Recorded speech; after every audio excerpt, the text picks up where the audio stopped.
Warning: do not watch this alone. North Brother Island is not just abandoned. It is a graveyard for the forgotten. Every crumbling building hides the spirits of thousands who never left. Some say the island still remembers their suffering. They say if you listen closely, you can still hear their final breaths, their unanswered cries for help. The island is alive with their pain, and it watches anyone who dares to set foot on its shores. The stories you are about to hear are not just ghost tales. They are echoes of real tragedy, of lives cut short and souls left to wander in eternal despair. What happened here was so horrific, so profoundly disturbing, that the island itself became a tomb, sealed away from the world. But some things can't be sealed forever. Some stories demand to be told.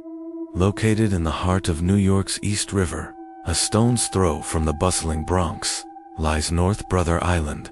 Today, it's an overgrown ruin, a bird sanctuary forbidden to the public. But its serene, green appearance hides a dark and disturbing past.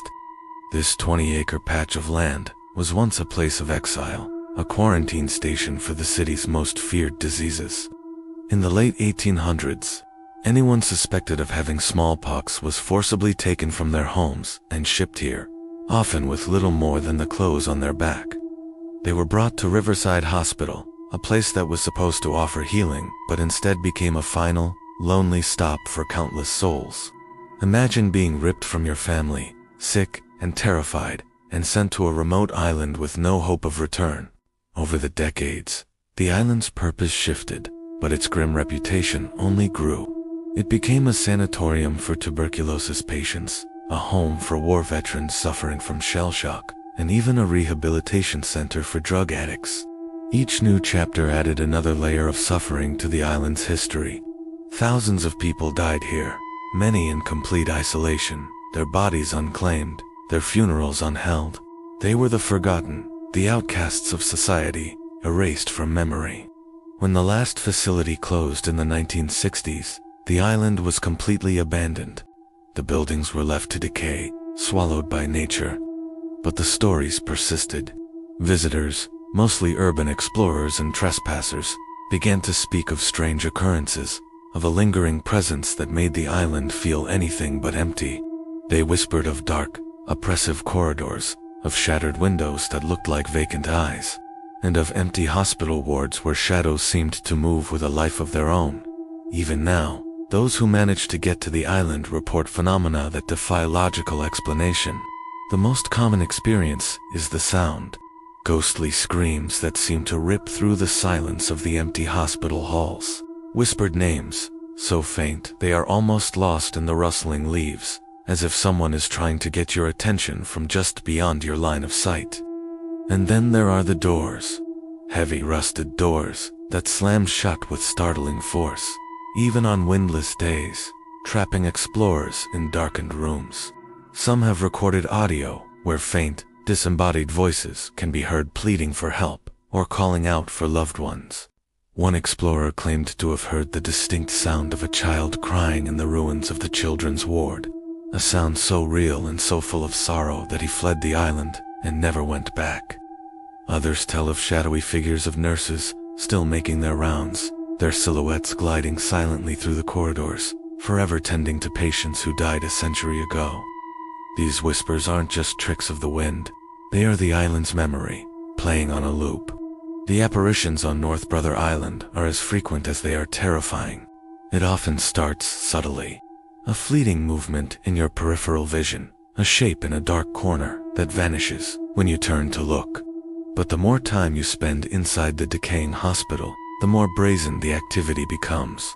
Visitors have photographed what appear to be faceless patients staring out from the broken windows of their former rooms. Others have witnessed full-bodied apparitions of nurses carrying invisible stretchers down the main corridor, their movements purposeful, their spectral forms fading into the walls.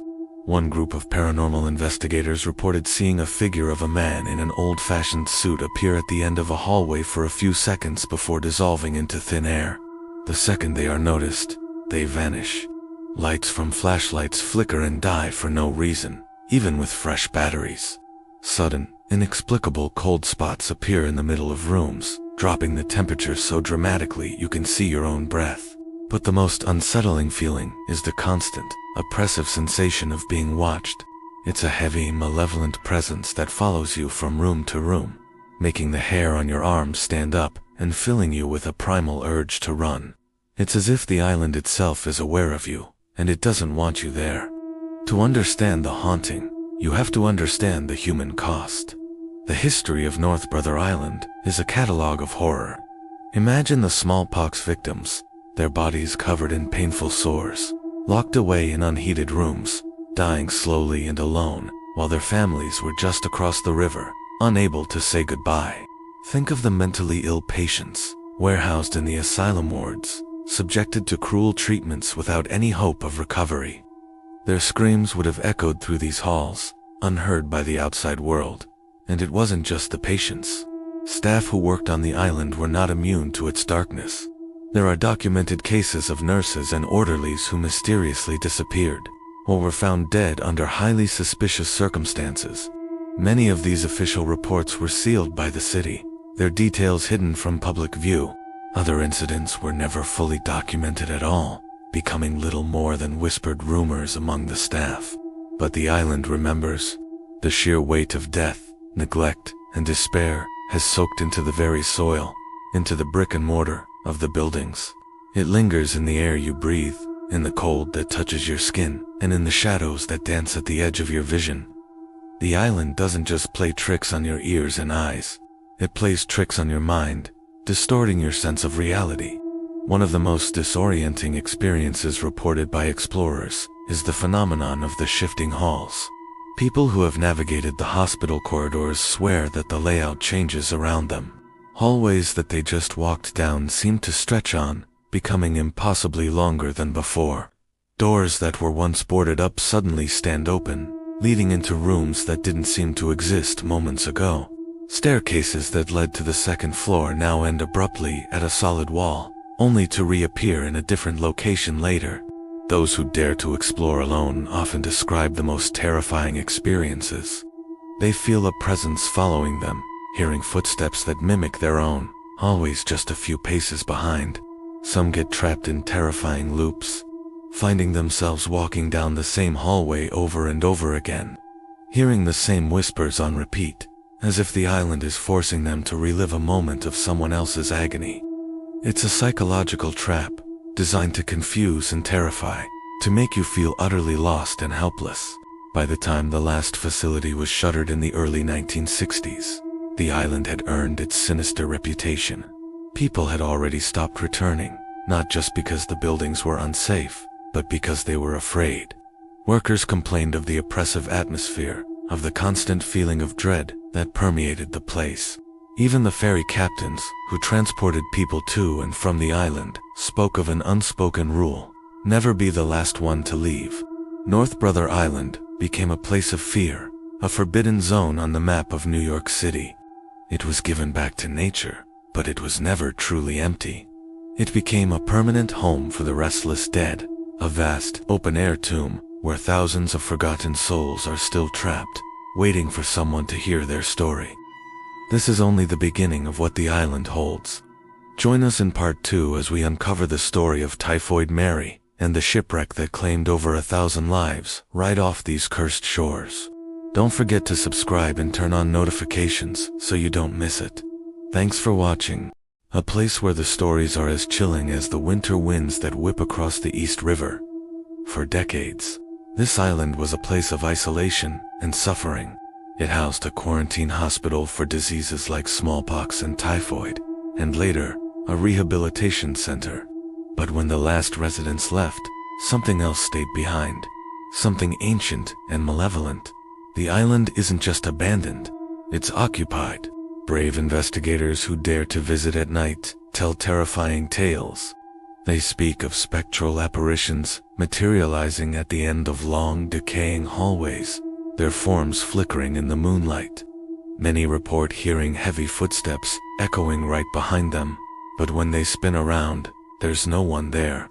The air grows cold, and the sense of being watched becomes overwhelming. Lights in the derelict buildings are said to flicker on and off, not randomly, but as if following their movements from room to room. Some investigators have sworn that invisible hands brushed against their skin, a cold, unmistakable touch in the darkness. While some flee the island, shaken to their core, others, it is said, never return at all. The paranormal activity recorded here is unlike anywhere else. Audio devices have captured disembodied voices whispering names of patients who died here over a century ago. Security cameras, left overnight, show the dark, fleeting shadows of figures lying in empty, rusted hospital beds, as if the memory of their pain is etched into the very fabric of the place. Even more disturbing are the apparitions of nurses, still tending to their duties.